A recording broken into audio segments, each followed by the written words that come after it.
Quelles sont les unes des journaux dans le monde? On commence cette revue de presse internationale, Hélène Frade, en Irak, où l'armée annonce avoir repris la ville de Ramadi aux mains de l'organisation État islamique qui la tenait depuis le mois de mai.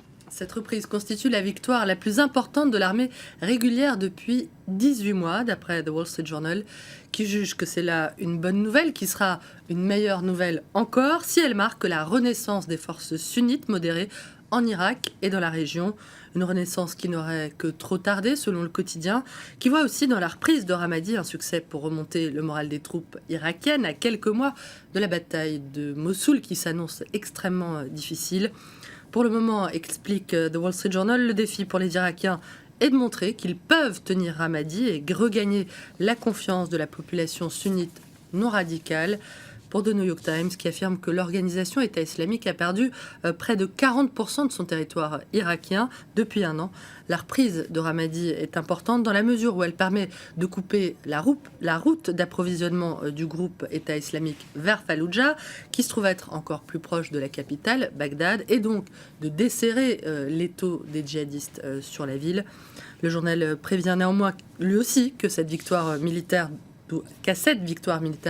doivent succéder des réformes politiques pour empêcher évidemment les djihadistes de continuer à exploiter la colère d'une minorité sunnite marginalisée depuis la chute de Saddam Hussein en 2003, une minorité dont les autorités doivent garantir la sécurité, notamment des habitants qui ont fui Ramadi et qui veulent maintenant rentrer chez eux.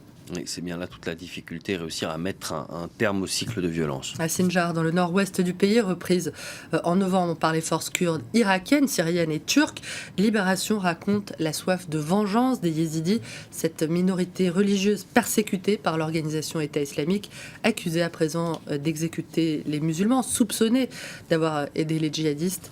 Younes est issu d'une famille kurde sunnite et il témoigne: aujourd'hui, mon père est retenu par l'État islamique parce qu'il a aidé les Peshmerga, les forces armées du gouvernement du Kurdistan irakien.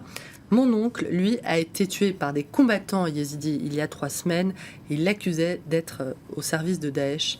Younes dit que si le gouvernement ne lui procure pas des armes, il s'en chargera et qu'il entend bien venger la mort de son oncle.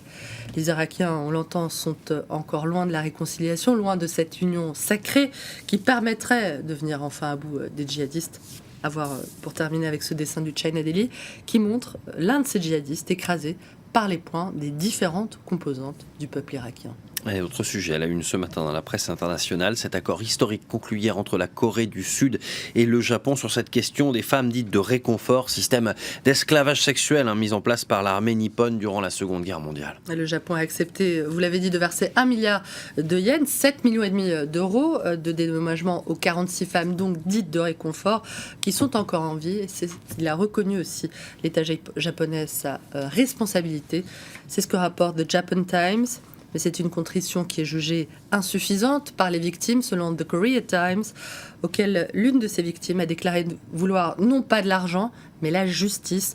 Nous voulons que les coupables soient traduits en justice, je la cite.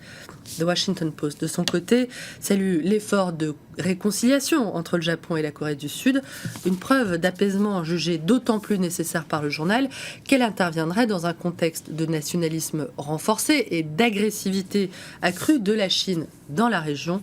Dans un tel climat, les alliances entre les démocraties stables de la région Pacifique, non seulement les États-Unis, le Japon, la Corée du Sud, mais aussi l'Australie, Taïwan et les Philippines, sont plus importantes que jamais, estime The Washington Post. Et Taïwan qui ce matin demande d'ailleurs des réparations elle aussi pour cette question. On termine cette revue de presse par une drôle de mauvaise nouvelle. Oui, c'est le quotidien britannique The Guardian qui fait état de cette info.